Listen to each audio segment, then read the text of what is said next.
अस्सलाम वालेकुम स्टूडेंट्स। इस लेक्चर में हम ओनरशिप ऑफ बिजनेस के टॉपिक पर बात करेंगे। ओनरशिप ऑफ बिजनेस का जो टॉपिक है वो हमें ये बताएगा कि बिजनेस जो होता है उसमें किस तरह का ओनरशिप स्ट्रक्चर पाया जा सकता है।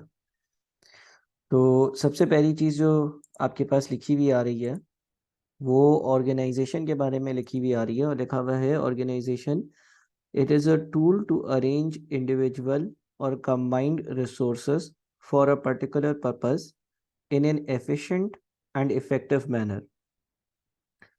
और फिर लिखा हुआ है a business organization is an entity formed for the purpose of carrying on required activities to achieve its goals and objectives. सबसे पहले तो हमें ऑर्गेनाइजेशन की एक जनरल डेफिनेशन दी हुई है। ऑर्गेनाइजेशन का पर्पस क्या होता है? ऑर्गेनाइजेशन एक टूल होता है, एक जरिया होता है टू अरेंज इंडिविजुअल और कंबाइंड रिसोर्सेस, जिसके जिसकी मदद से मैं इंडिविजुअल को और रिसोर्सेस को एक साथ इकट्ठा कर सकता हूँ, जमा कर सकता हूँ, एक जगह पर लेकर आ सकता हूँ फॉर अ पर्टिकुलर पर्पस, किसी खास मकसद के लिए, पर्पस के लिए, in an efficient and effective manner. तो ऑर्गेनाइजेशन, जिसको हम उर्दू में इदारा कहते हैं, ऑर्गेनाइजेशन या इदारा जो है उसकी एक पर्टिकुलर डेफिनेशन ये है कि ये एक टूल होता है, ये एक, आप कह लें कि एक आला है जिसके थ्रू हम लोगों को और रिसोर्सेज को इकट्ठा करते हैं, एक जगह पर जमा करते हैं, ताकि वो सारे जमा हुए हुए लोग जो है वो उस इदारे का जो प्रॉपर मकसद है, पर्पज़ है, ज़ाहिर है हर इदारे का अपना एक पर्पज़ होगा, वो इदारा वो पर्पज़ अचीव कर सके किसी इफ़ेक्टिव और एफिशिएंट मैनर में। अगर लोग और रिसोर्सेज अलग-अलग जगह होंगे तो शायद ये पर्पज़ अचीव ना हो सके, लिहाजा हम ऑर्गेनाइजेशन के थ्रू इन सबको एक जगह पर इकट्ठा जमा करते हैं। अच्छा, अब यहाँ पर ये सवाल कुछ लोगों का आ सकता है कि सर आजकल तो रिमोट और ऑनलाइन और वर्क फ्रॉम होम का कल्चर भी है, तो क्या वो ऑर्गेनाइजेशंस नहीं है? नहीं, बिल्कुल वो भी ऑर्गेनाइजेशंस हैं। ऑनलाइन या आप कह लो कि आर्टिफिशियल एग्जिस्टेंस रखने वाली या रिमोट ऑर्गेनाइजेशंस भी आजकल एग्जिस्ट करती हैं। तो सर उसमें तो हर कोई अलग-अलग जगह होता है। देखें, इंडिविजुअल्स ज़रूर अलग-अलग जगह होते हैं, लेकिन वो फिज़िकली अलग-अलग जगह होते हैं। अगर आप फिज़िकल की बात करेंगे, तो जो ट्रेडिशनल ऑर्गेनाइजेशंस हैं, बिल्कुल ट्रेडिशनल ऑर्गेनाइजेशंस में फिज़िकली भी लोग एक जगह होते थे।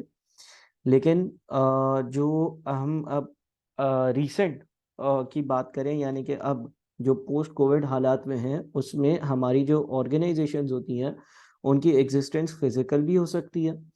कोई इदारा फ़िज़िकली एग्ज़िस्ट भी कर सकता है और कुछ इदारे ऐसे होते हैं जो प्योरली ऑनलाइन एग्ज़िस्ट करते हैं।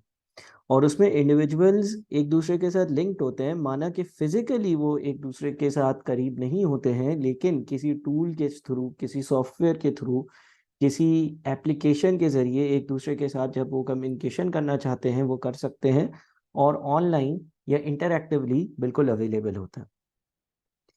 दूसरी चीज़ ये है कि business organisation is an entity. Business organisation क्या होता है? कोई एक entity form for the purpose, जो किसी मकसद के लिए बनी हो। किस पर्पस के लिए बनी हो? Of carrying on required activities to achieve its goals and objectives. वो अपने गोल्स और ऑब्जेक्टिव्स अचीव करने के लिए बनी हो। अब जनरली बिजनेस ऑर्गेनाइजेशंस का जो गोल एंड ऑब्जेक्टिव होता है ब्रॉडली, वो उसमें से एक ऑब्जेक्टिव होता है प्रॉफिट कमाना। तो इस तरह की ऑर्गेनाइजेशन को हम बिजनेस ऑर्गेनाइजेशंस कहते हैं। टाइप्स ऑफ बिजनेस ऑर्गेनाइजेशंस की कुछ टाइप्स हैं। वो टाइप्स क्या हैं वो देख लेते हैं। Three main types of business ownership. Sole proprietorship. यहाँ पर हम ये कहते हैं कि भाई एक इंडिविजुअल बंदा एक बिजनेस का ओनर होता है और वो इंडिविजुअल बंदा ही पूरा का पूरा बिजनेस कंडक्ट करता है। पार्टनरशिप। पार्टनरशिप का मतलब ये होता है कि टू और मोर, दो या दो से ज़्यादा लोग जो है वो एक साथ मिलकर कोई बिजनेस वेंचर कंडक्ट कर रहे हों, कोई ऑर्गेनाइजेशन फॉर्म करी हो उन्होंने। कॉरपोरेशन और द लिमिटेड लाइबिलिटी कंपनी, यानी कि कोई कंपनी बना ली। कंपनी का स्ट्रक्चर जो है ऊपर वाले दोनों स्ट्रक्चर से बिल्कुल मुख्तलिफ होता है और इसमें बहुत सारे लोग जो है वो अपना पैसा इन्वेस्ट करते हैं और बहुत सारे लोग जो होते हैं वो कंपनी चला रहे होते हैं। कंपनी जो है या कॉरपोरेशन या लिमिटेड लाइबिलिटी कंपनी जो है वो एक बड़े पैमाने पर, बड़े लेवल पर काम करती है। हम इन तीनों को अभी ज़रा डिटेल में भी देखेंगे। तो सबसे पहले टाइप्स ऑफ बिजनेस ऑर्गेनाइजेशन में हम पढ़ते हैं features that distinguish an organisation from another. यानी कि एक इदारा दूसरे से मुख्तलिफ होता है अगर, तो किस बुनियाद पर वो अलग हो सकता है या क्यों अलग हो सकता है। यानी कि अगर एक ऑर्गेनाइजेशन ए है और एक ऑर्गेनाइजेशन बी है, तो ये दोनों ऑर्गेनाइजेशंस एक दूसरे से अलग अलग अगर होंगी, या डिस्टिंग्विशिंग फीचर्स यानी कि कौन से ऐसे फीचर्स होंगे इनके जो इन दोनों को अलहदा करेंगे, अलग करेंगे, या मुझे ये बताएंगे कि भाई इन दोनों में ये पर्टिकुलरली फ़र्क है।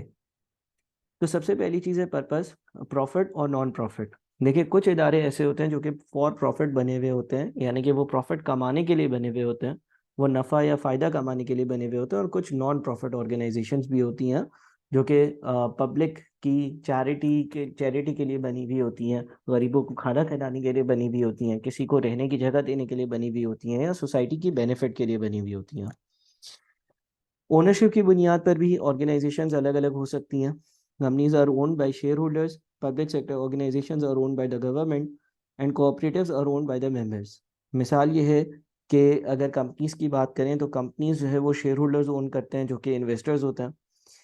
पब्लिक सेक्टर ऑर्गेनाइजेशंस की बात करें, बहुत सारी पब्लिक सेक्टर ऑर्गेनाइजेशंस होती हैं जो कि गवर्नमेंट ओन होती है, यानी कि गवर्नमेंट की ओनरशिप में आती हैं।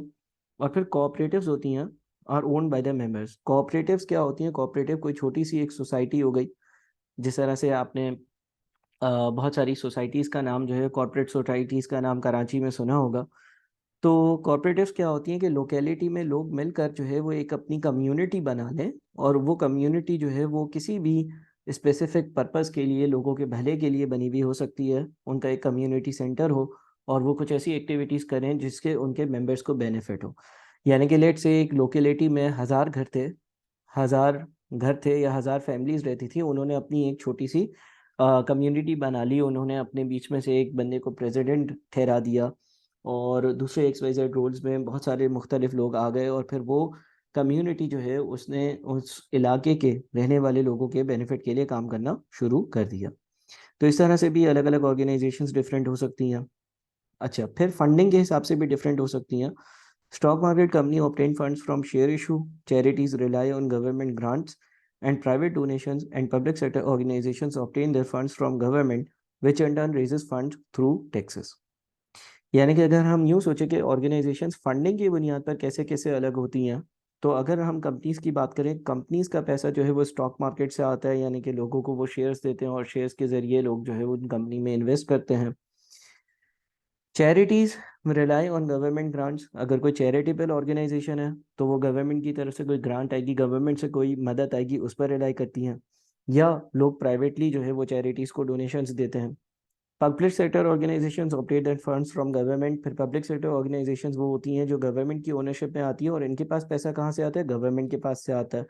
और गवर्नमेंट के पास पैसा कहाँ से आता है? टैक्सेस से कलेक्ट हुआ होता है। जो लोग टैक्सेस पे करते हैं थ्रू आउट देयर लाइफ, उससे पैसा आता है। अकाउंटेबिलिटी की बुनियाद पर अलग हो सकती हैं। Directors are accountable to shareholders. मिसाल के तौर पर अगर कंपनीज की बात करें तो कंपनीज में डायरेक्टर्स जो हैं वो शेयर होल्डर्स को अकाउंटेबल होते हैं, यानी कि उनको जवाब देते हैं कि उन्होंने बिजनेस कैसा चलाया या किस तरह से चलाया। ब्रॉड क्लासिफिकेशन, अगर हम ब्रॉडली क्लासीफाई करें अपनी ऑर्गेनाइजेशंस को, तो हम ये कह सकते हैं कि कुछ बिजनेस ऑर्गेनाइजेशंस हैं engages in commercial activities with the purpose of making profit, और कुछ नॉट फॉर प्रॉफिट ऑर्गेनाइजेशंस हैं। तो दो तरह की ऑर्गेनाइजेशंस हो सकती हैं। बिजनेस ऑर्गेनाइजेशंस का मेन मकसद क्या होता है? Profit making. और नॉन प्रॉफिट ऑर्गेनाइजेशंस जो हैं वो किसी चैरिटेबल पर्पस के लिए जनरली फॉर्म हो रही होती हैं। अच्छा जी, अब टाइप्स ऑफ बिजनेस ऑर्गेनाइजेशंस में जो तीन मेन टाइप्स है बिजनेस ऑर्गेनाइजेशन की, उसमें से सबसे पहली टाइप का हम जिक्र करते हैं, और सबसे पहली टाइप जो है वो है हमारी सोल प्रोपराइटरशिप्स। सोल प्रोपराइटरशिप का मतलब यह है कि एक इंडिविजुअल बंदा, एक सिंगल बंदा उस कंपनी का, उस इदारे का ओनर होगा। Sole proprietor is an individual who owns and operates entire business with complete independence in decision making. अब जाहिर है जब एक सिंगल बंदा पूरी कंपनी का ओनर होगा, तो उस कंपनी में जितने भी डिसीशंस लेने हैं वो डिसीजन लेना उसके लिए आसान होगा। उसे डिसीजन लेते वक्त जो है वो किसी और का नहीं सोचना, बनिस्बत इसके कि पार्टनरशिप होती है। अगर पार्टनरशिप होती है और पार्टनरशिप में ए और बी दो लोग पार्टनर होते, तो ए कोई भी फैसला लेने से पहले ए का फर्ज बनता था कि वो बी से कंसल्ट करे। लेकिन अगर ए अकेला बिजनेस चला रहा है एज अ सोल प्रोपराइटर है, तो वो अपनी मर्जी से किसी भी किस्म के कोई भी फैसले ले सकता है, क्योंकि उसके कॉन्सिक्वेंसेस का और उसके फायदे और नुकसान का वही अकेला जिम्मेदार होगा और बेनिफिशियरी होगा। They must exhibit leadership skills, be well organised and communicate well with employees. अच्छा, अगर कोई सोल प्रोपराइटर होगा तो उसमें कुछ खसूसियात होनी चाहिए। एक तो लीडरशिप स्किल हो, क्योंकि उसने बिजनेस अपना पूरा खुद चलाना है। ऑर्गेनाइज्ड हो, डिसऑर्गेनाइज ना हो, और अपने वर्कर से यानी कि उसके अंडर जो लोग काम करेंगे उससे अच्छे से कम्युनिकेट करे। एडवांटेजेस इंक्लूड, सोल प्रोप्राइटरशिप के फायदे क्या होते हैं? Ease and low cost of formation. ये कैसे? देखिए, हमने ये पढ़ा कि 3 तरह की चीज़ें हैं: सोल प्रोप्राइटरशिप, पार्टनरशिप और कंपनी। जब आप कंपनी बनाते हो ना, या ये एडवांटेजेस जो लिखे हुए हैं ये दूसरों से कंपैरिजन में लिखे हुए हैं। तो अगर आप सोल प्रोप्राइटरशिप को कंपनी से कंपेयर करते हो, अगर आपको कंपनी बनानी होती है तो बहुत सारी लीगल फॉर्मेलिटीज़ आपने फॉलो करनी होती हैं। ऐसे ही उठकर आप कंपनी नहीं बना सकते हो। आपने जो है वो कंपनी के लिए गवर्नमेंट में अप्लाई करना होगा, कंपनी का नाम रखना होगा, memorandum of association, memorandum of understanding बनाना होगा कंपनी में। जब कंपनी शुरू करोगे और उसको रजिस्टर करोगे तो आईपीओ वगैरह कराना होगा अगर आपको शेयर्स चाहिए। यानी कि बहुत सारी लीगल फॉर्मेलिटीज़ होंगी। अच्छा, कंपनीज़ के बारे में जब आप अगले कुछ पेपर्स पढ़ेंगे तो उसमें कंपनी लॉ वगैरह पढ़ेंगे, जिसमें कंपनीज़ की डिटेल्स भी बताई जाएगी कि आखिर एक कंपनी फॉर्म करने के लिए क्या क्या प्रोसीजर होता।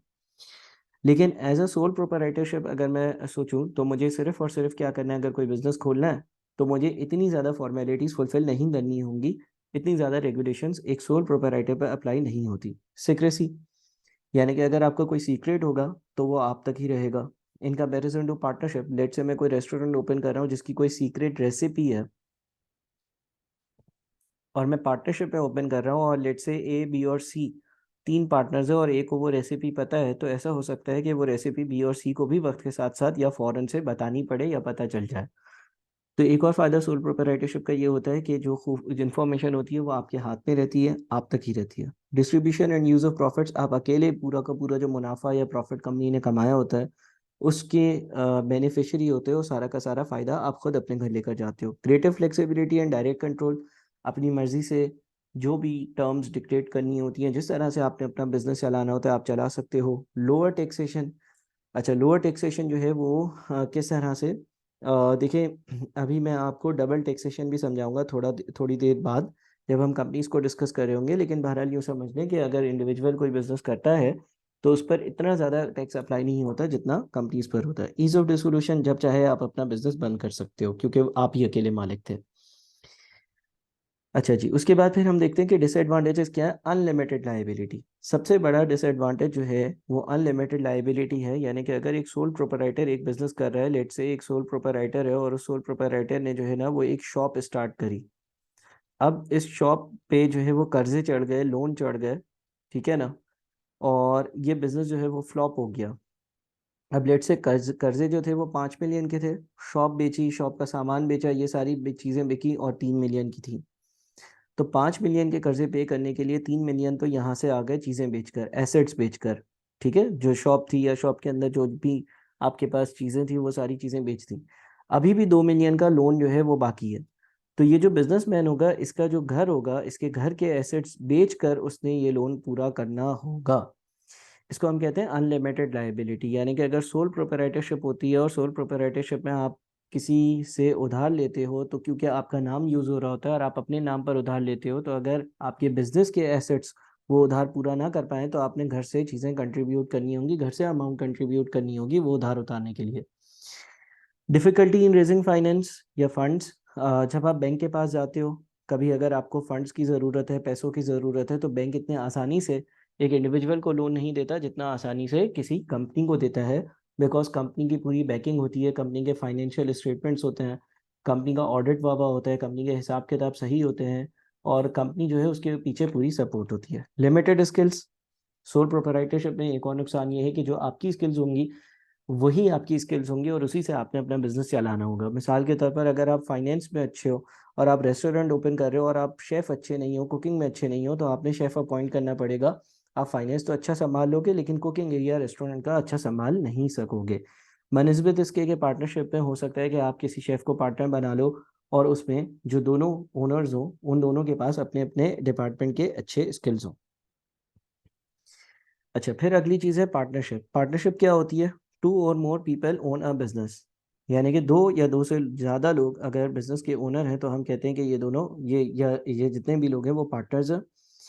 In most cases maximum number is 20 with certain exception, example accounting firms.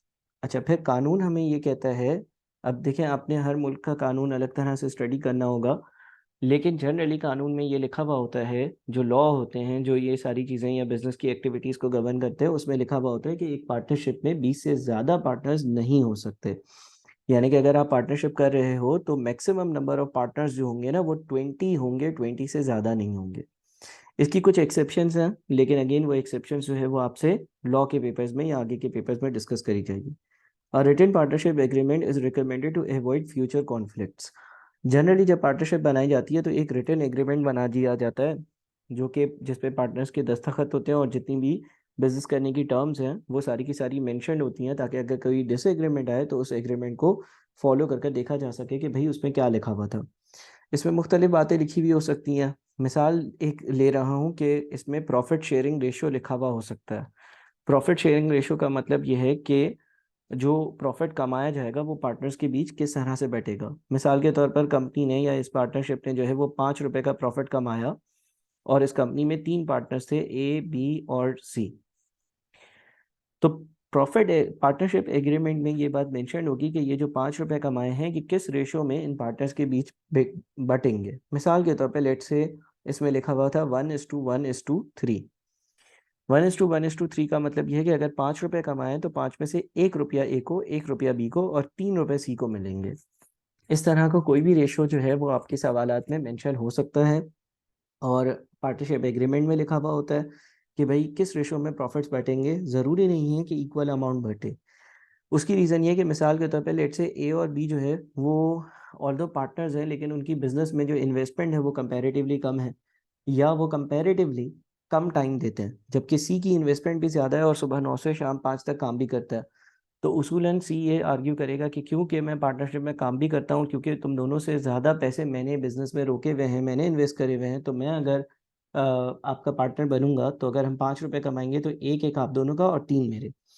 तो डिपेंडिंग के कौन कितनी ज़्यादा कंट्रीब्यूशन कर रहा है बिजनेस में, ये रेशियो जो है वो इफेक्टिवली डिफरेंट हो सकता है। Agreement typically includes among other things name of partnership. Agreement में पार्टनरशिप का नाम होगा, पर्पस, क्यों बनी है partnership, duties of each partner यानी कि कौन सा पार्टनर क्या काम करेगा, कंट्रीब्यूशन ऑफ ईच पार्टनर किस पार्टनर ने कितने पैसे बिजनेस में इन्वेस्ट करे हैं, प्रॉफिट शेयरिंग रेशो किस प्रॉफिट शेयरिंग रेशो में जो कमाया हुआ प्रॉफिट है वो बांटा जाएगा। पार्टनरशिप की दो मेन जो टाइप्स हैं वो क्या है? General partnership, it involves a complete sharing in the management of business. Each partner has unlimited liability for the debts of the business. एक पार्टनरशिप कहलाती है अब जिसकी जनरल पार्टनरशिप। जनरल पार्टनरशिप में जो है वो जितनी भी मैनेजमेंट होती है बिजनेस की वो हर पार्टनर के बीच में बटी हुई होती है और अनलिमिटेड लायबिलिटी होती है। अनलिमिटेड लायबिलिटी वाला केस वही हो गया जो सोल ट्रेडर में था कि अगर बिजनेस डिसॉल्व हुआ और बिजनेस की लायबिलिटीज पे करने के लिए बिजनेस में सफिशिएंट एसेट्स नहीं है तो फिर आपने घर से पैसा कंट्रीब्यूट कर कर और उस उधार को उतारना होगा, चुकाना होगा। लिमिटेड लायबिलिटी पार्टनरशिप्स भी होती हैं लेकिन इसकी फॉर्मेशन के लिए स्ट्रॉन्ग रूल्स अप्लाई होते हैं, स्ट्रिक्ट कंडीशंस होती हैं, फिर आप बना सकते हो। It is at least one general partner with unlimited liability. इसमें एक पार्टनर होगा जिसको हम कहेंगे कि ये अनलिमिटेड लायबिलिटी वाला पार्टनर है। यानी कि अगर पार्टनरशिप का अगेन नुकसान हुआ और पार्टनरशिप बंद हुई और लोगों को अब उसके पैसे लौटाने पड़े तो इस बंदे की जेब से लौटाए जाएंगे। It has at least one limited partner whose liability is limited to his or her investment। और एक लिमिटेड पार्टनर होगा जिसकी लाइबिलिटी सिर्फ और सिर्फ उसकी इन्वेस्टमेंट तक लिमिटेड होगी।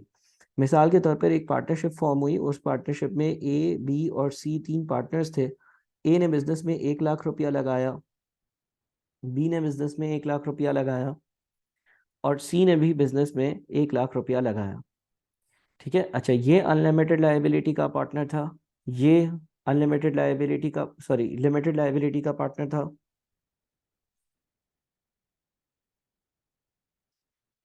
और ये भी लिमिटेड लायबिलिटी का पार्टनर था और बिजनेस जो है उसमें 5 लाख रुपए इन्वेस्टेड है। अब 2 मिनट के लिए यूं एज्यूम कर लो, लेट से बिजनेस डूब गया, बिजनेस कुछ साल चलने के बाद मजीद सही नहीं चल रहा और अब ये बिजनेस बंद करना है और बिजनेस जो है ना उस पर 7 लाख रुपए के उधार है, ठीक है। और एज्यूम कर लो कि 5 लाख रुपए के बिजनेस के एसेट्स हैं, यानी कि उसमें फर्नीचर है, फिक्सचर्स है, फिटिंग्स है, दुकान है, जो भी चीज़ें हैं। अब क्या होगा, अब 7 लाख में से 5 लाख रुपए यहाँ से माइनस कर दिए, अभी भी 2 लाख रुपए मजीद उधार भरना है, ठीक है। क्योंकि ये दोनों सी और बी लिमिटेड लाइबिलिटी के पार्टनर्स थे, तो इनके घर से मजीद पैसा नहीं लेकर आया जाएगा, बिकॉज इन्होंने जो 1-1 लाख रुपए इन्वेस्ट किया था उस पर इन्होंने अपनी लिमिटेड लाइबिलिटी रखी थी कि भाई अगर नुकसान होगा, अगर बिजनेस बंद होगा और अगर बिजनेस को मजीद पैसों की ज़रूरत होगी तो हम लेकर ही नहीं आएंगे। ये 2 लाख रुपए किसके घर से आएंगे, ए के घर से आएंगे। अच्छा, फिर पार्टनरशिप के फायदे क्या होते हैं, ease of formation, as compare to company partnership को बनाना कंपैरेटिवली बड़ा आसान है। कंपनी की डॉक्यूमेंटेशन और लीगल जो प्रोसेस होता है वो बहुत ज़्यादा होता है as compare to partnership. Partnership बनाने के लिए अगर आपने पार्टनरशिप एग्रीमेंट भी बनाना है तो एक स्टैम्प पेपर पर 4 लोगों ने घर पर बैठकर टर्म्स लिखी और उसको स्टैम्प पेपर पर जो है वो प्रिंट किया और अपने साइन कर दिए।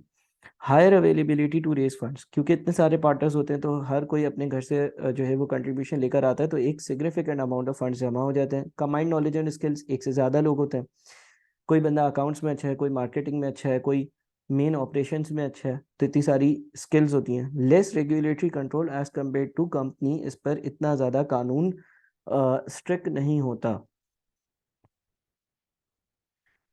डिसएडवांटेजेस इंक्लूड अनलिमिटेड लाइबिलिटी, जैसे कि हमने अभी 2-3 बार डिस्कस किया।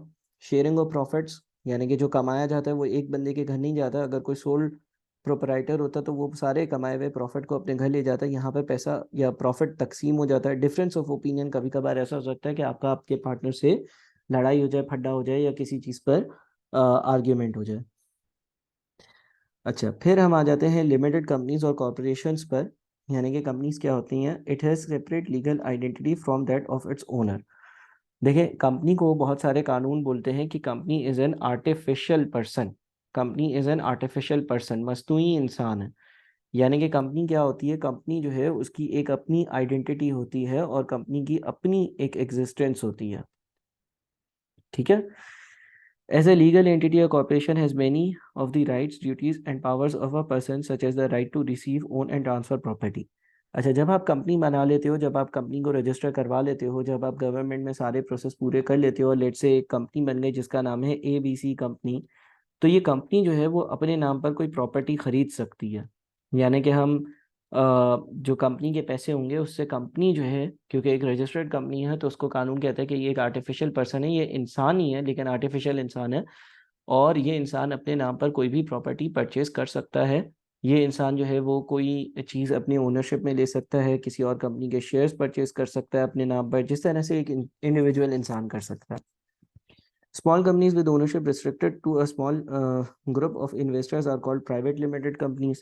अच्छा, प्राइवेट लिमिटेड कंपनीज की जो प्योर डेफिनेशन है वो आपके लॉ में आपको पढ़ाई जाएगी, लेकिन अभी फॉर टाइमिंग आप यूँ समझ लें कि कोई छोटी कंपनी हो जिसके comparatively come number of members हों, यानी कि कम शेयर होल्डर्स हो, कम लोग हों, तो हम उसको प्राइवेट कंपनी कहते हैं। Large corporations with ownership extended to public at large are called public limited companies. Public limited companies वो होती हैं जिनके जो शेयर्स होते हैं वो पब्लिकली ट्रेड हो रहे होते हैं, स्टॉक एक्सचेंज पे जाकर कोई भी बंदा उस कंपनी के शेयर्स को परचेज कर सकता है और उसका एक शेयर होल्डर बन सकता है, यानी कि उस कंपनी में इन्वेस्टमेंट कर सकता है। अच्छा, उसके बाद private limited companies can become public limited company by means of initial public offer and going public. Private limited company वो थी जिसके शेयर्स स्टॉक एक्सचेंज पे ट्रेड नहीं होते थे और उसके बहुत कम इन्वेस्टर्स थे, और एक छोटे या आप कह लो कि फैमिली ने एक कंपनी बना ली थी, एक खानदान ने एक कंपनी बना ली थी जिसपे जो है वो लिमिटेड नंबर ऑफ लोग थे जिन्होंने शेयर्स परचेज करे हुए थे। आप उसको एक पब्लिक लिमिटेड कंपनी यानी कि एक ऐसी कंपनी बना सकते हो जिसके शेयर्स स्टॉक एक्सचेंज पर ट्रेड हो रहे हो और कोई भी नॉर्मल पब्लिक का बंदा उसके शेयर्स खरीद सके और उसका इन्वेस्टर बन सके और उसमें इन्वेस्टमेंट कर सके। इसको करने के लिए आपको जो है वो IPO यानी कि इनिशियल पब्लिक ऑफर करवाना पड़ता है। What is IPO? जब कोई कंपनी लिस्ट होने जाती है, यानी कि for example Pakistan stock exchange पर कोई कंपनी लिस्ट होने जाएगी, मिसाल के तौर पर ABC कंपनी। लिस्ट होने का मतलब ये है कि इस कंपनी के शेयर्स जो हैं वो ट्रेड हो सकेंगे उसके लिए इनिशियल पब्लिक ऑफर करवानी पड़ती है। इनिशियल पब्लिक ऑफर में होता ये है कि मैं जो है वो public at large notice place करता हूँ कि भाई मेरी कंपनी जो है वो पब्लिक होने जा रही है, और हमारी कंपनी जो है उसके शेयर्स जो है वो लोगों में ट्रेड होंगे, लोग जो है उसको ख़रीद सकते हैं, लोग जो है उसको बेच सकते हैं, और आप हमारी कंपनी में जो है वो सब्सक्राइब करो शेयर्स को, यानी कि आप हमारी कंपनी में इन्वेस्ट करो, ठीक है, और हम आपको अपनी कंपनी के शेयर्स देंगे। तो जब ऐसा होता है ना, तो इनिशियल पब्लिक ऑफर के वक्त जो है वो, इनिशियल का मतलब बिल्कुल शुरू में, पब्लिक ऑफर यानी कि पब्लिक को ओपनली दावत दी जाती है कि आप हमारी कंपनी में इन्वेस्ट करें। हमारी कंपनी पहले एक छोटी सी कंपनी थी, अब हम बहुत बड़ी कंपनी बना रहे हैं और हमें लाखों करोड़ों अरबों खरबों रुपए की ज़रूरत है, आप लोग सब इन्वेस्ट करेंगे, और पब्लिक एट लार्ज सबको बताया जाता है, ताकि मुख्तलिफ लोग ए बी सी डी, अलग अलग मुल्क के, अलग अलग शहर के, कंट्रीज़ के, सिटीज़ के उसमें इन्वेस्ट करें, और इतना सारा पैसा जमा हो जिससे एक बहुत बड़ी कंपनी जो है वो फॉर्म हो सके। अच्छा, अब अगेन इनिशियल पब्लिक ऑफर जो है ना, उसकी बहुत सारी डिटेल तो आप जब लॉ का पेपर पढ़ोगे उसमें पढ़ोगे, लेकिन प्रिसाइज या मखसूस थोड़ी सी लिमिटेड जो डिटेल्स है वो मैंने आपको यही प्रोवाइड कर दी कि भाई कंपनी के जो शेयर्स हैं जब पहली बार स्टॉक एक्सचेंज पे ट्रेड होते हैं तो कंपनी लोगों को नोटिस देती है, अखबार में बताती है, नोटिस फ्लोट करती है और बोलती है कि भाई इस बैंक में जाकर पैसे जमा करवाओ और इतने शेयर्स ले लो, फिर एक एप्लीकेशन फॉर्म होता है वो फिल करते हैं, वो एप्लीकेशन एक्सेप्ट होती है तो आप उस कंपनी के शेयर होल्डर बन जाते हो। Key components of organisational structure of a company. Company के की कंपोनेंट्स क्या है? स्टॉक होल्डर्स या शेयर होल्डर्स, ये कौन होते हैं? ओनर्स होते हैं, इन्वेस्टर्स होते हैं, डिविडेंड रिसीव करते हैं, attend meeting, exercise voting rights and elect directors. सबसे इंपॉर्टेंट लोग जो एक कंपनी में होते हैं वो कंपनी के शेयर होल्डर्स होते हैं, जिसको हम स्टॉक होल्डर्स भी कहते हैं। ये कंपनी के ट्रू ओनर्स कहलाते हैं और ये कंपनी में पैसा इन्वेस्ट करते हैं, यानी कि पैसा सारा इनका लगा हुआ होता है। अच्छा, आप अगर चाहो तो पाकिस्तान स्टॉक एक्सचेंज पर मुख्तलिफ कंपनीज हैं, उसमें से किसी भी कंपनी में इन्वेस्ट कर सकते हो, और इन्वेस्टमेंट करने के लिए आपको कोई 25-30 हज़ार, 40 हज़ार, 50 हज़ार रुपये नहीं चाहिए, बल्कि एक छोटी सी 2-4-5 हज़ार रुपये की अमाउंट होगी, उस पर भी आपकी लिस्टिंग हो जाएगी। ये जो शेयर्स होते हैं, जो ये आपके आप अगर किसी कंपनी के शेयर होल्डर बनोगे तो आपको डिविडेंड मिलेगा। डिविडेंड का क्या मतलब है? डिविडेंड का ये मतलब होता है, मिसाल के तौर पर एक कंपनी ने पूरे साल बिजनेस कर कर 500 रुपये कमाए, तो अब कंपनी जो है वो साल के एंड में ये फैसला करती है कि भाई ये 500 रुपये जो हमने मुनाफा कमाया, क्या हम ये अपने इन्वेस्टर्स को दे दें, यानी कि बांट दें, यानी कि जिन्होंने हमारी कंपनी में पैसा लगाया था उनको दे दें या ना दें। अब कंपनी के जनरली दो फैसले होते हैं। कंपनी जनरली अमूमन ऐसा होता है कि कुछ डिविडेंड दे देती है और कुछ अपने पास रखती है। मिसाल के तौर पर 500 में से कंपनी ने 200 रुपये जो है वो शेयर होल्डर्स को बांट दिए, ये कहलाएगा डिविडेंड।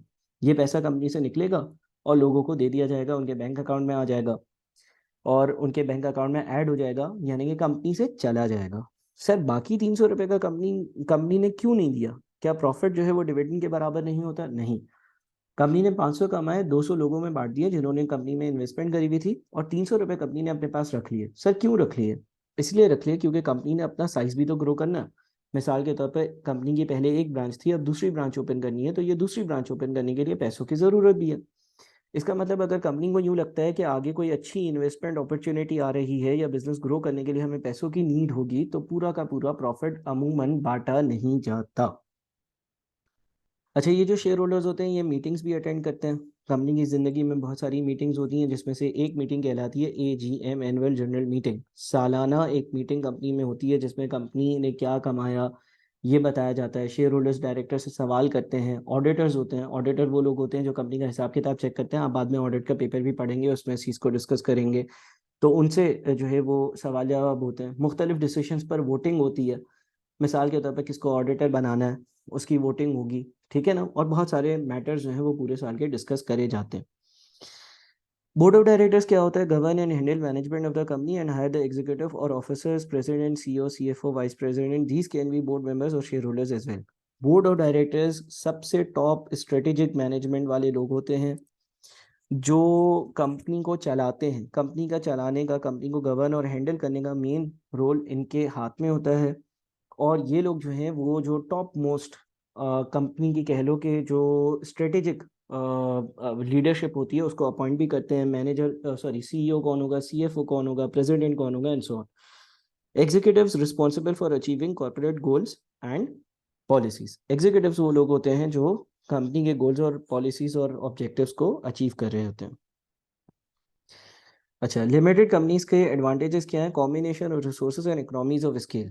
इकोनॉमीज ऑफ स्केल का मतलब यह है कि बहुत बड़े लेवल पर काम करना, और जब आप किसी चीज़ में बहुत बड़े लेवल पर काम करते हो, बहुत बड़े वॉल्यूम पर काम करते हो, तो जाहिर सी बात है कि आपको कॉस्ट के बेनिफिट्स मिलते हैं। अगर मैं एक बड़े वॉल्यूम पर प्रोडक्शन करूंगा, लेट से एक कारपेंटर है जो अपनी दुकान पर लकड़ी खरीद कर और एक कुर्सी बनाता है, और लेट से एक कंपनी की बात करें जिस कंपनी में रोज 1 लाख चेयर्स बन रही होती हैं, तो ये जो कंपनी है जिसमें रोज 1 लाख चेयर्स बन रही होती हैं, इसको इसकी कॉस्ट कम पड़ेगी। क्यों? क्योंकि ये बल्क में रॉ मटेरियल खरीदेगा तो रॉ मटेरियल सस्ता होगा, मशीन्स का इस्तेमाल होगा तो भी प्रोडक्शन की कॉस्ट सस्ती होगी, लेबर जो है उसके पास इतना सारा काम होगा तो वो आपने सैलरी पर रख ली होगी, और सैलरी वाले लोग जो है वो कंपैरेटिवली वेजेस से सस्ते होते हैं। तो कंपनी बनाने का सबसे बड़ा फायदा ये होता है कि आप बड़े वॉल्यूम पर काम करते हो। Limited liability. अच्छा, कंपनी की लायबिलिटी लिमिटेड होती है। कंपनी में जिन शेयर होल्डर्स ने अपना पैसा लगाया है, मिसाल के तौर पे इतने सारे शेयर होल्डर्स थे जिन्होंने कंपनी में जो है वो 500 मिलियन रुपीस लगाए, और कंपनी डूब गई और अब 600 मिलियन रुपए के कंपनी के ऊपर उधार है, तो 500 मिलियन जो शेयर होल्डर्स ने इन्वेस्ट करे थे वो पे हो जाएंगे। जो 100 मिलियन बच जाएंगे वो जो है बैंक्रप्सी जब आप फाइल करते हो तो उसके कानून के हिसाब से प्रोसीजर्स होते हैं, और कानून फिर बताता है कि भाई अगर 600 रुपए के उधार हैं और 500 रुपए ही कंपनी के पास है तो किस तरह से ये 600 का उधार पूरा करना है। जनरली जिन्होंने उधार लिया होता है उनसे जो है वो ये कहा जाता है कि भाई आपने अब 600 नहीं लेने बल्कि 500 में ही गुजारा करना है। बहरहाल जो शेयर होल्डर्स हैं उनकी जेब से मजीद पैसा नहीं जाता, लिमिटेड लायबिलिटी होती है इनकी। Ease of transferring ownership. भाई आपने लेट से किसी कंपनी का शेयर लिया, अब आप जो है आपने उस कंपनी में 100 रुपये इन्वेस्ट करे हुए, मिसाल है। अब आप चाहते हो कि आपको ये 100 रुपये की ज़रूरत है, आप स्टॉक एक्सचेंज पर जाओ, अपना शेयर जो है वो सेल कर दो, तो क्या हुआ? कोई और आपका शेयर खरीद लेगा, इससे आपके पैसे खुले हो गए और अब आप उस कंपनी के ओनर या शेयर होल्डर नहीं रहोगे। ऐसा सोल प्रोप्राइटरशिप या पार्टनरशिप में नहीं हो सकता। पार्टनरशिप में ऐसा नहीं होता कि आपने आज पार्टनरशिप फॉर्म करी, आपने पैसे लगाए, कल सुबह आपने पार्टनर को बोला यार मैं तो जा रहा हूँ, मैं बिजनेस नहीं करूंगा, मेरे पैसे वापस दे दो। वो पार्टनर आपसे लड़ेगा कि भाई हमने एक बिजनेस स्टार्ट कर लिया, मैंने अपना टाइम और अपने पैसे लगाए हैं, तुमने भी अपने पैसे लगाए हैं, अब मैं तुम्हें कैसे वापस कर दूं, हमने तो बिजनेस शुरू कर दिया। कंपनी में बड़ा ये अच्छा चक्कर होता है कि ऐसी कोई बहस नहीं हो पाती, इसलिए क्योंकि एक स्टॉक एक्सचेंज मौजूद होती है जहाँ पर कंपनी के शेयर्स ट्रेड हो रहे होते हैं। वहाँ पर बहुत सारे शेयर्स खरीदने वाले लोग होते हैं और बहुत सारे शेयर्स बेचने वाले लोग होते हैं, तो आप शेयर बेच देते हो, सामने वाले कोई और बंदा उस शेयर को खरीद लेता है। अनलिमिटेड लाइफ, यानी कि देखो कंपनी जो है वो जब बन जाती है उसके बाद कंपनी चलाने वाले लोग, मैनेजमेंट वाले लोग, उसके इन्वेस्टर्स, ये लोग डिफरेंट होते रहते हैं, लेकिन कंपनी तो अपनी ज़िंदगी में चलती चली जाएगी। लोग जो है वो अगर मर भी जाएंगे तो नए लोग उनको रिप्लेस कर लेंगे। एबिलिटी टू अट्रैक्ट फाइनेंस, क्योंकि इतने बड़े वॉल्यूम पर कंपनी ऑपरेट कर रही होती है तो ये बहुत सारा फाइनेंस आराम से ले सकती है। बैंक्स जो है वो इन पर ज़्यादा रिलाई या ट्रस्ट करते हैं, क्योंकि इन पे बहुत सारे कानून भी अप्लाई हो रहे होते हैं, तो ये गलत काम में इन्वॉल्व नहीं हो सकते या बैंक का पैसा डूबेगा नहीं, ये उनको गारंटी होती है। डिसएडवांटेजेस, सबसे बड़ा डिसएडवांटेज है डबल टैक्सेशन। अच्छा, डबल टैक्सेशन भी अगेन टैक्स के पेपर में आप डिटेल में पढ़ोगे, लेकिन यहाँ पर सिंपल सी एग्जांपल से पढ़ाता हूँ। मिसाल के तौर पर एक कंपनी ने 100 रुपये का प्रॉफिट कमाया और टैक्स का जो रेट है ना वो 30% है। ठीक है, लेट से पहले मिस्टर ए की बात करते हैं। मिसाल के तौर पे मिस्टर ए है, एक सोल प्रोपराइटर है, इंडिविजुअल है। टैक्स का कानून ये बोलता है कि अगर कोई भी बंदा बिजनेस करेगा, एक मिसाल ले रहा हूँ, तो वो उस बिजनेस पर 30% टैक्स देगा। यानी कि अगर मिस्टर ए ने as a sole proprietor business कर कर और प्रॉफिट कमाया है 100 रुपये, तो 100 पर टैक्स लग जाएगा, 100 का 30% यानी कि 30 रुपये। 70 जो बच जाएंगे ये मिस्टर ए अपने घर ले जाएगा। ठीक है जी, ये सोल प्रोपराइटर का केस है। तो क्या हुआ, 100 में से 100 जो कमाया 30 टैक्स में चला गया, 70 घर चला गया। कंपनी के केस में क्या होता है, कंपनी पे आसानी बनाने के लिए एक एग्जांपल बना रहा हूँ, इतना आसान नहीं है, कॉम्प्लेक्स चीजें होंगी लेकिन टैक्स के पेपर में पढ़ोगे। अभी डबल टैक्सेशन की टर्म समझाने के लिए बताता हूँ कि लेट से कंपनी ने 100 रुपये का प्रॉफिट कमाया। कानून ये कहता है कि company is an artificial person, लिहाजा अगर कंपनी 100 रुपये कमाएगी तो कंपनी पे भी 30 रुपये का, कंपनी ने 30 रुपये कमाकर हमें दे देने हैं, बाकी वो एज अ डिविडेंड बांट सकती है।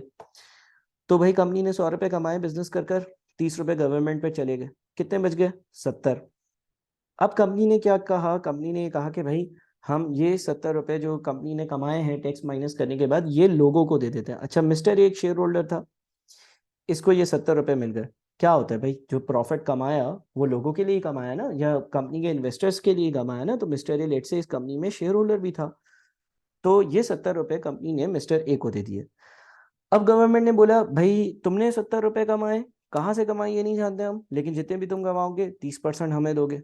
तो 70 का 30% अगर तुम लोगे तो दोबारा से 21 रुपये का टैक्स लग गया, और इसके हाथ कितने आए, इसके हाथ 48 रुपीज है, सॉरी 49 रुपीज है। तो बात को जरा आप लोग समझो, हो क्या रहा है कि कंपनी के केस में 2 बार टैक्स लग रहा है। एक बार यहाँ पर 30% टैक्स पे किया, फिर जब ये पैसे कंपनी ने शेयर होल्डर को दिए तो गवर्नमेंट ने बोला ये भी तो एक बंदा है और बंदे पे 30% टैक्स लगेगा, तो हमें वापस से 30% टैक्स दो। Cost and complexity of formation, company बनाना इतना आसान नहीं होता, बहुत खर्चा लगता है, इन्वेस्टर्स बड़े बड़े चाहिए होते हैं और बहुत सारी चीज़ें कॉम्प्लेक्स होती हैं। लीगल मैटर्स के हवाले से इंक्रीज गवर्नमेंट रिस्ट्रिक्शन, गवर्नमेंट के बहुत सारे कानून इस पर अप्लाई होते हैं। Not for profit organisations, not for profit organisations क्या होती हैं? These organisations do not seek to make a profit, ये प्रॉफिट के लिए नहीं बनी है। They can be divided into the following types, इसमें पब्लिक सेक्टर ऑर्गेनाइजेशंस हो सकती हैं, government organisations that are funded by the government to achieve social indicators of the country. Public sector organisations का मतलब यह है कि वो ऑर्गेनाइजेशंस जो गवर्नमेंट ओन करती है, गवर्नमेंट की ओनरशिप में आती हैं। Non government organisations partly or wholly funded from non government sources, example are charities, clubs and societies. मुख्तलिफ क्लब्स हैं, जिमखाना क्लब, कराची जिमखाना है, कराची क्लब है, क्रीक क्लब है, सनसेट क्लब है, या इस तरह की कोई भी नॉन गवर्नमेंट ऑर्गेनाइजेशन जो कि नॉन गवर्नमेंट सोर्सेज से फंड हुई है, किसी और तरह से फंड हुई है। क्लब्स एंड सोसाइटीज भी अलग से भी बताया हुआ है, exist because their members are drawn together by a common interest. Clubs और सोसाइटीज क्या होती हैं? जहाँ पर जो मेंबर्स होते हैं वो किसी फैसिलिटी को इस्तेमाल करने के लिए गए हुए होते हैं। हम ऑर्गेनाइजेशंस की बात कर रहे हैं, ठीक है, हम बिजनेस ऑर्गेनाइजेशंस की या फॉर प्रॉफिट ऑर्गेनाइजेशंस की बात नहीं कर रहे हैं। अच्छा, cooperatives, A cooperative is an association or person that is owned and controlled by the people to meet their common economic, social, and or cultural needs and aspirations through a jointly owned and democratically controlled business। ये हमने cooperatives का पढ़ा था कि cooperatives क्या होते हैं। अच्छा जी, उसके बाद law governing business organizations, law and regulations have an impact on how businesses operate। देखिए, हर मुल्क के, हर शहर के, हर प्रोविंस के अपने कानून होते हैं, और जब आप कोई बिजनेस करते हो तो आपने लॉ जो है ना वो लाजमी तौर पर फॉलो करना होता है, यानी कि जो कानून कह रहा है उसकी बात आपने सुननी होती है, समझनी होती है और फॉलो करनी होती है। कंपनीज लॉ, अच्छा, अब कंपनीज को डील करने वाला पाकिस्तान में जो लॉ है उसको हम कंपनीज लॉ कहते हैं। Companies in Pakistan must meet requirements of companies act 2017। जो पाकिस्तानी कंपनीज हैं उन्होंने कंपनीज एक्ट 2017, कंपनीज एक्ट 2017 जो है इसकी बात माननी है, इसकी जो इसमें रिक्वायरमेंट्स हैं या जो इसमें बातें लिखी हुई हैं वो पूरी करनी है। In addition there are other corporate laws and regulations that are applicable on companies. इसके साथ साथ बहुत सारे मुख्तलिफ लॉज और रेगुलेशंस जो हैं वो भी कंपनीज पर अप्लाई होते हैं। तो सर ये जितने भी लॉज एंड रेगुलेशंस यहाँ और यहाँ मेंशन हैं, क्या ये हम कभी पढ़ेंगे? हाँ बिल्कुल, आप अपनी फ्यूचर, अगर आप सीए कर रहे हो तो सीए की फ्यूचर जर्नी में आप ज़रूर ये सारे लॉज पढ़ोगे, ये सारे कानून पढ़ोगे, और इन कानून पर कैसे अमल करना है और कानून कैसे फॉलो होगा और कानून में क्या लिखा हुआ है और कंपनी ने क्या चीज़ें फॉलो करनी है वो बिल्कुल लाजमी तौर पर पढ़ोगे। Non compliance will be subject to penalties, अगर आप कानून नहीं मानोगे तो जाहिर है आप पे पेनल्टी लगेगी। पार्टनरशिप लॉ अप्लाई होगा, पार्टनरशिप पर ये भी आप बाद में पढ़ोगे, और इसमें आपको बताया हुआ होगा पार्टनरशिप एक्ट 1932 में कि एक पार्टनरशिप कैसे चलानी है और उसके क्या कानून होंगे। ठीक है जनाब, तो यहाँ पर हमने अपना सेकंड चैप्टर डिस्कस किया और ब्रीफली इसको रिकॉल रिवाइज किया, और क्लास की डिस्कशन के अलावा आई होप कि ये वीडियो लेक्चर जो है इससे आपको हेल्प मिलेगी और आपकी एक अच्छी रिवीजन हो रही होगी। Thank you.